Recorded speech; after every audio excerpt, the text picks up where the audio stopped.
Alrighty, good morning everybody. I think I'm all set.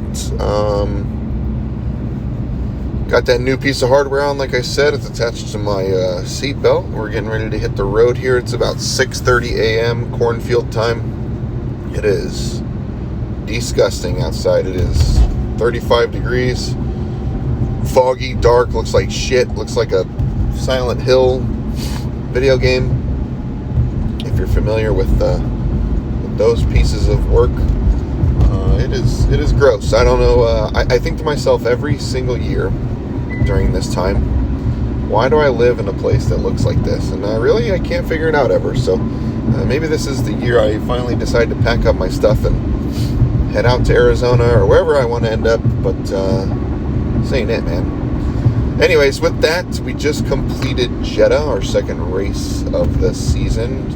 To me, I'd say it went pretty well. I'd say we exceeded my expectations. They were relatively middle expectations. I expected several people to DNF, and that happened. Just kind of the nature of the track. I think as we get to those street circuits and more closed-in circuits, other than like Bahrain and things like that, it does get a little bit more difficult to maintain. And I had a good conversation with David about speed versus controlled speed, and that's kind of where the difference is between the fastest people and the people that are DNFing a bunch or are stuck in the backpack or the middle pack. It's kind of what separates the men from the boys, I'd say. And again, you can be fast as shit in time trial, but it's a lot different once you got 19 other guys around you. So props to us though for having a relatively full grid. I know some people got some family issues and stuff like that going on. So my heart goes out to those people. I hope you get some peace and some things kind of calm down on that front. I know it sucks and it's tough to kind of focus in on a race while all that stuff's going on. So heart goes out to those people for sure. Thoughts and prayers definitely with you guys. So I'm driving. This is weird because it's foggy. So if you hear me cursing at people, that's just the nature of the beast, So anyways, I want to talk a little bit about Jeddah and what's coming up. So I think Australia's next, if I memory serves correctly. So Australia's a fun track I'll get to in a little bit. But Jeddah, man, what a fun racetrack. It's kind of, I think I've heard people refer to, so now that Vegas exists in the United States, people were calling Vegas the Jeddah of the United States, which I think is kind of an apt comparison, to be honest with you. It's a fucking fast track.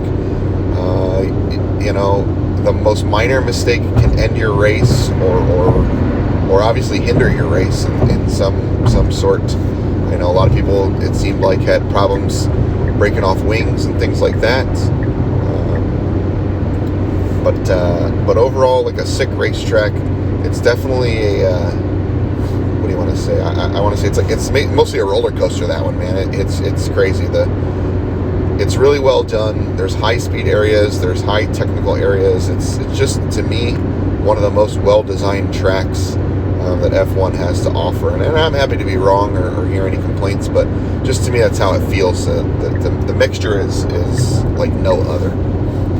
So let's talk about, I'm going to talk about my race a little bit. So admittedly, I didn't get to practice as much as I wanted to throughout the week. As you know, I've been taking over another restaurant down in Springfield, which I'm heading to now to meet with our vice president of the company. So it's kind of like a weird transition phase. I'm spending a lot of time and hours and effort into getting that right. So my practice time has been fairly limited. So I picked up a little bit of practice time on Sunday, a little bit on Monday, and actually had yesterday, which was Wednesday, race day, off.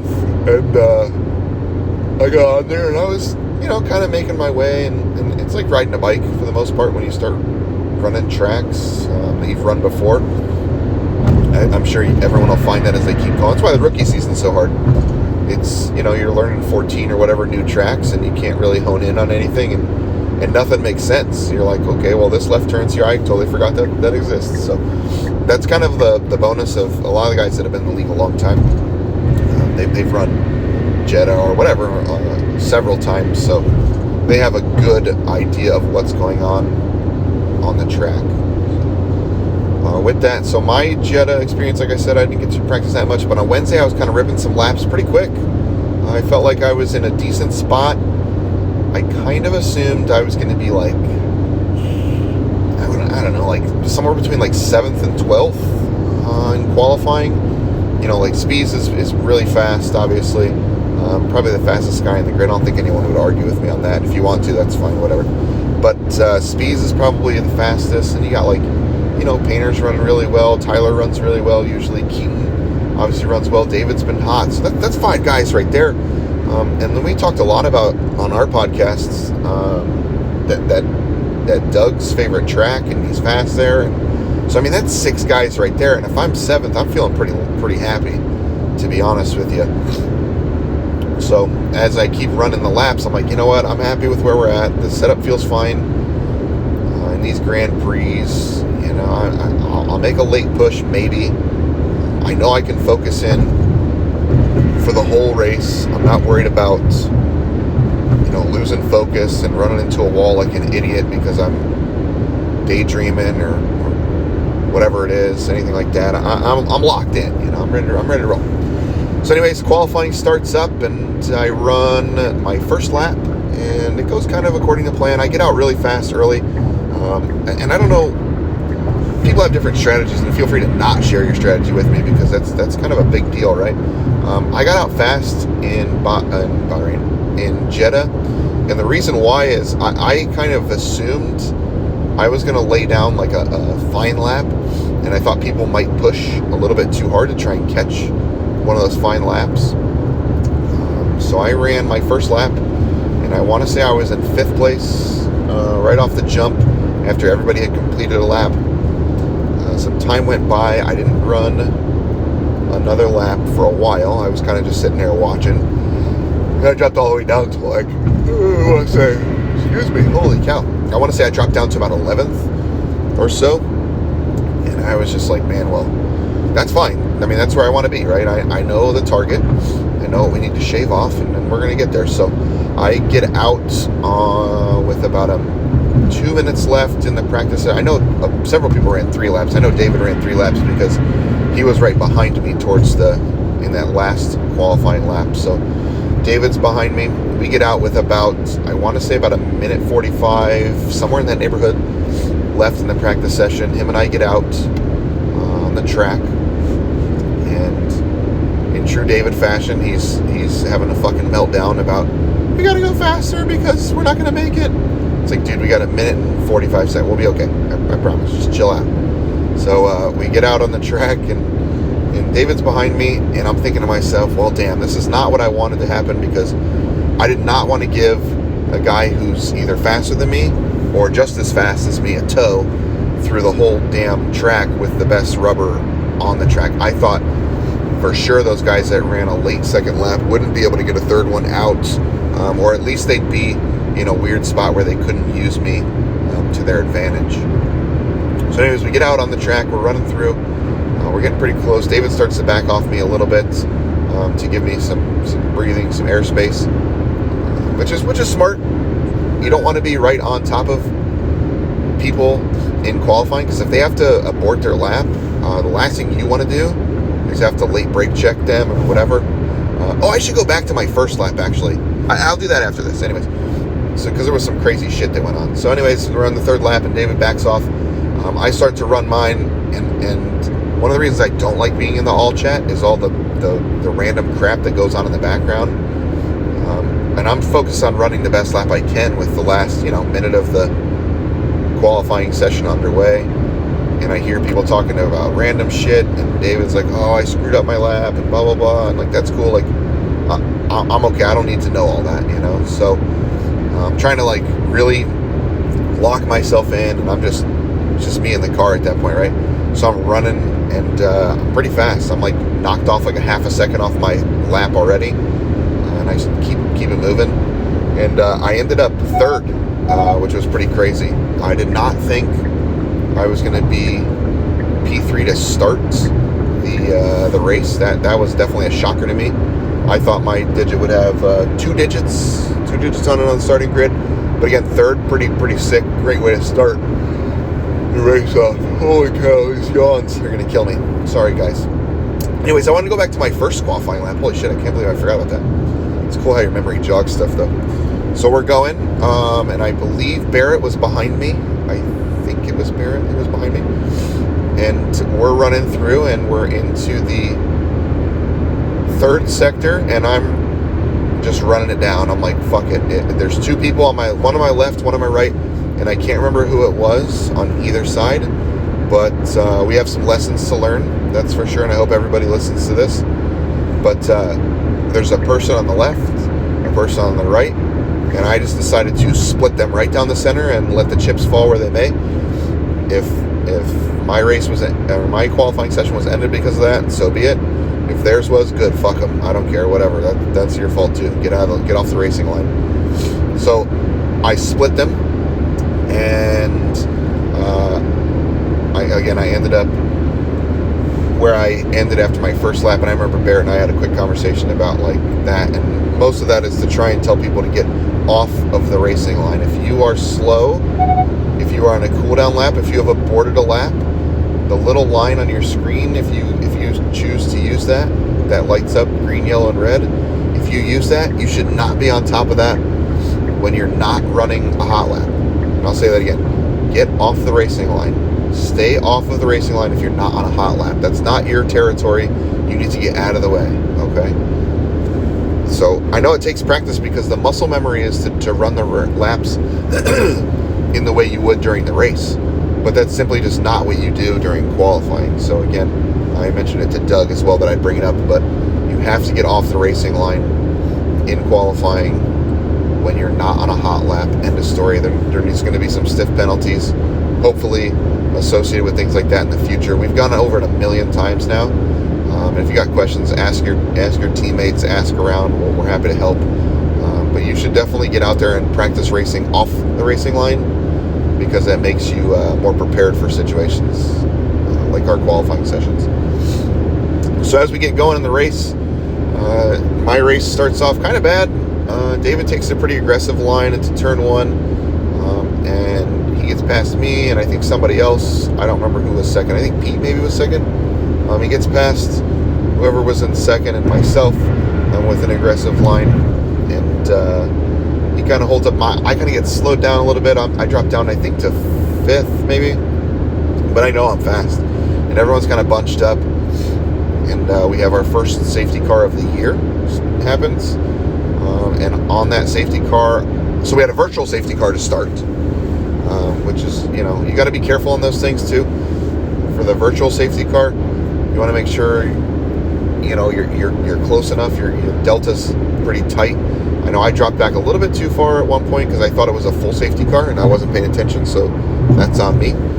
But then the virtual safety car ends, we get going a little bit, a couple more laps go, and we are on, I want to say lap 11. I think my memory is pretty good. I think we're on lap 11 or so, and from there we get a full-blown safety car. Again, not sure who wrecked out or anything like that, but we get a full-blown safety car at this point. Talking to Will, Sweet William, my teammate, and I'm like, man, I think I want to jump on hard tires and just run him out for the rest of the race. I'm pretty sure I can go 18 or 19 laps on these things with no problem, and then it saves me a pit for later.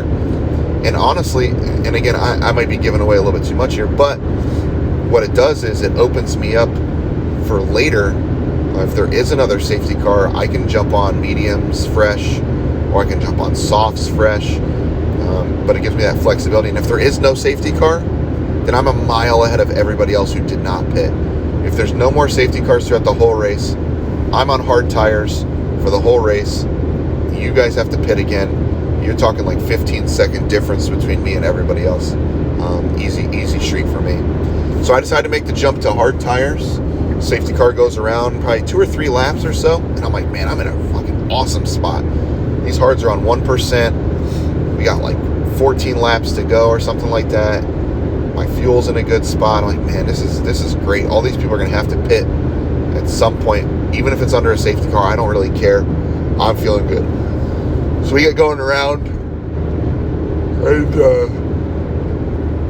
and we get to the point where it says the safety car's in this lap, and I'm like, all right, getting ready to get primed up, and then we hit the point where it says like accelerate or whatever it is to racing speed, and right then like EA crashes because it goes to a different screen basically. So my game kicks me out of the lobby.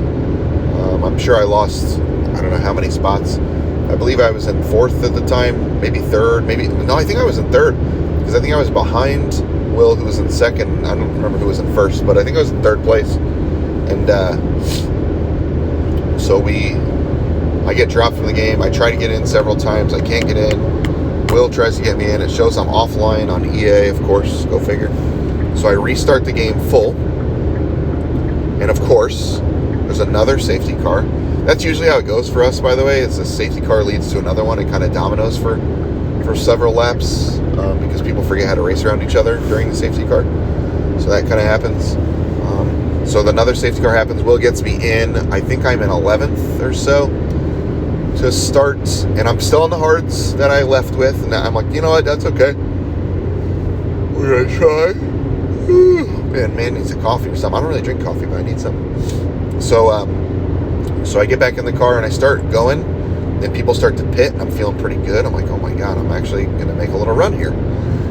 Even after I was booted from the game and whatever.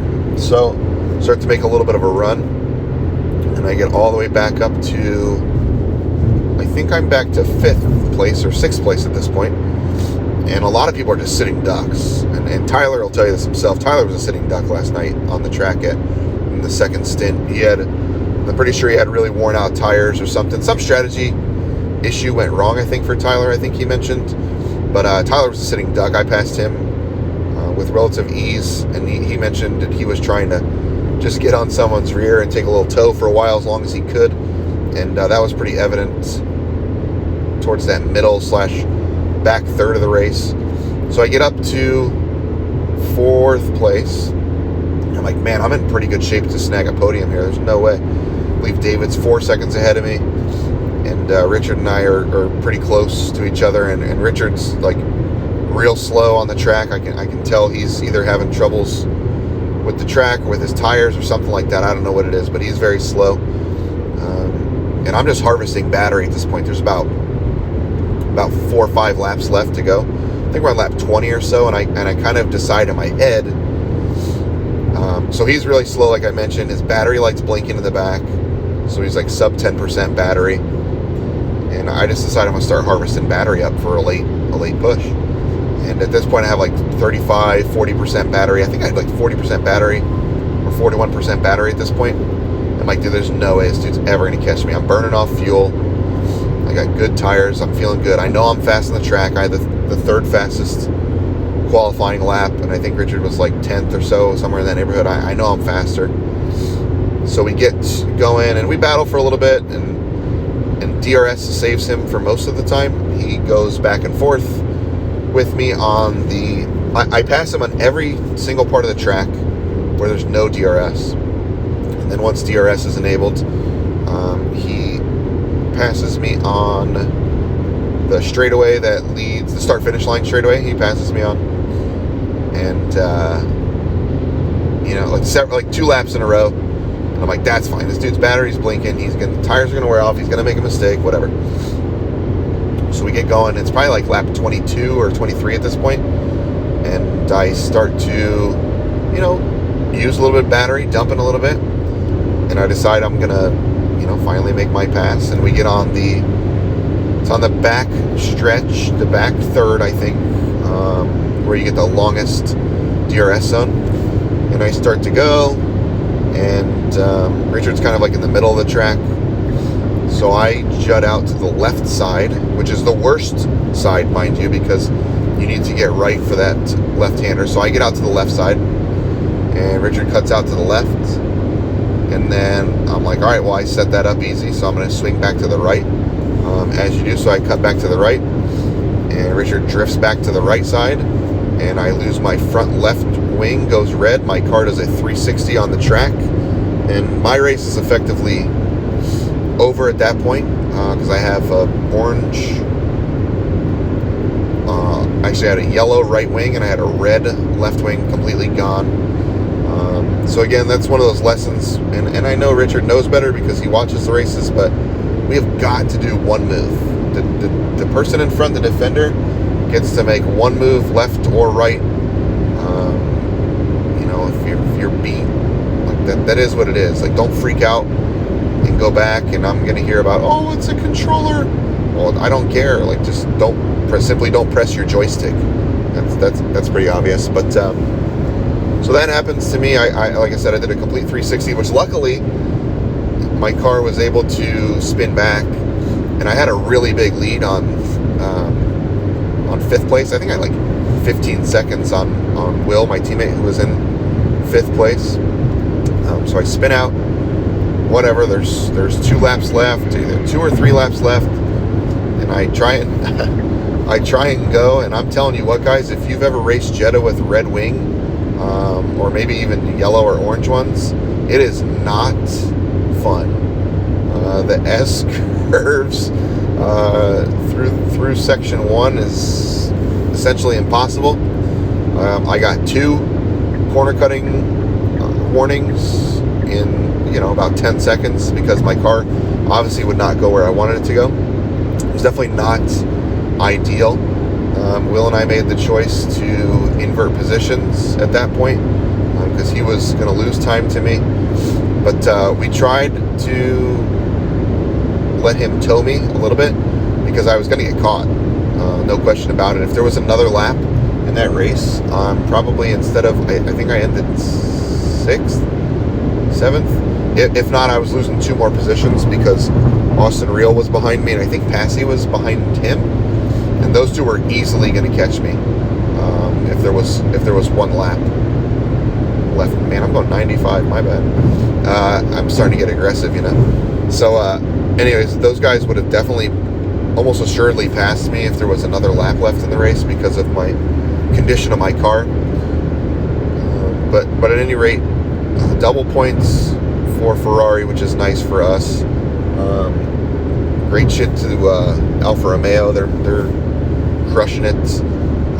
I'll save most of the other stuff for the damn podcast, which will be tonight. At some point we'll record that and get it uploaded. I'm going to save most of like the overperformers, underperformers. I'll save all the over-unders and things like that for it. But a couple things I was shocked about. Number 1, again, is Doug's performance. I know we talked him up all week, and that pressure gets to you, obviously. Doug mentioned he had some people weaving on the track in front of him, so if you're one of those people that was weaving, shame on you. Come back, do better next week. That's all we can really ask for at this point. But again, you get 1 move, whether it's left or it's right. You don't get to zigzag around on the track and play defense. That's not playing defense. That's being a shithead. There's a difference between being a defensive driver and otherwise. So make sure to get right with the rules on that stuff. I know most of us hopefully know all the rules and things like that. So be sure to do your due diligence on that, because it would suck if you guys' positions were separate, right? You don't want to slow people down that are faster than you. I just get out of the way. Simply get out of the way. I was pretty shocked about qualifying and how I think Brills is the only person that ended up crashing out in qualifying, and that was literally the last lap, the last like 3 minutes of qualifying, and that's where most of that stuff is bound to happen, in my opinion, because you're kind of just pushing as hard as you can. You don't have, at least in the video game, you don't have a lot to lose pushing it as hard as you can in the last lap. You do that kind of shit in real life, your car's screwed, your mechanics are pissed, and you're back at square one. But in our game, at least, there's not really too much of a detriment to slamming your stuff down on the table to run one heater. So not really surprised that anyone crashed in the end. I am surprised that only 1 person ended up not finishing the qualifying session. I think that's true. In my mind, that's true that only 1 person did, but I'd have to review the tape. Again, I'm driving, so I don't have all the stats and results and stuff in front of me. But good looking there. I think Keaton was the driver of the day, so shout out to Keaton. Had a good run of it. And And again, Keen's one of those drivers where everyone's just going to kind of forget about, and he's going to end up winning a race this year probably. So that's pretty fun when we let a two-time champ just kind of go fade off into obscurity, and then we're like, oh yeah, that guy. Same thing's going to happen with Mitch Rischko. Whenever he figures out to put NyQuil in the kids' bottles, he's going to be up there too, racing for podiums and perhaps a race win too. So I'll be excited to see him back as soon as possible. I don't really have a lot else. I'm going to say the fastest lap thing definitely is cool. I'll probably bring up some more of that on the pod also in case you don't watch this. But the fastest lap thing is really great. Gives the back half something to race for at the end. And Brill's ended up snatching it away. And Brill's a fast driver too. He ended up snatching that fastest lap away right at the end. And again, that's pretty sick. You know, we're on the last 2 laps. Everyone in the front, you know, is battling for whatever top 10 positions they're battling for. If you're 11 through 20, at least you have something to kind of gun for. And you can make up points that way. You can certainly get points. Especially for teams that are low on points. Like I know Ferrari doesn't have very many points. That one extra point to us, if we got that 4 tracks, I mean that's pretty significant stuff. So I'm glad we made that choice. Whoever decided to pioneer that rule, thanks for your input on that. That's how the league gets better, is with everybody's input. So again, thanks for all everybody's doing on that end. I was gonna bring up Matthew Painter, man. You just evaporated, dude. You just left the server, left the game. Life's tough down there in 9th place, man. We don't get to talk all that shit up top and then just disappear. So, you know, toughen up, dude, a little bit. You know, if we're gonna be teammates one day and wreak havoc on the whole grid, we gotta be able to be tough when the sledding's not as great for us. I know you're feeling the pressure from Alfa Romeo, but you know, I expect more out of someone with a great name like yours. So let's make sure we stay in the server at the end. You know, talk a little shit afterwards. Anyways, guys, I think that's gonna do it for me. I don't have a ton more. I hope you like the style of content. We ran for I don't even know how long, about 25 minutes or so. It's cool to get me through half of my drive, which I really appreciate. I'll probably do this more if the feedback's good. Again, recap my race, talk a little bit of smack about the drivers on the grid. And again, I'm going to open it up to more questions and things like that in the future. And it doesn't even have to be F1 related. That's cool. I don't really care. I mean, we can talk F1 if we want. We can talk Panthers football. We can talk about the Yankees baseball. We can talk about any sport in general. We can talk about life, liberty and the pursuit of happiness, USA. Canadians can't talk about that. America's hat. You guys can't talk about that. But we'll find something we can talk about with the Canadians, find some common ground one day, hopefully. At any rate, I am going to stop my recording here. Hopefully everything went off without a hitch. I'm interested to hear what it sounds like on the way back. Drop me some feedback. Love you guys. Thanks again for tuning into all of our content and making this league special. I'll catch you guys tonight on the damn podcast. And if not, I'll catch you in Australia. If you get that reference, +5 SNS points to you. Peace!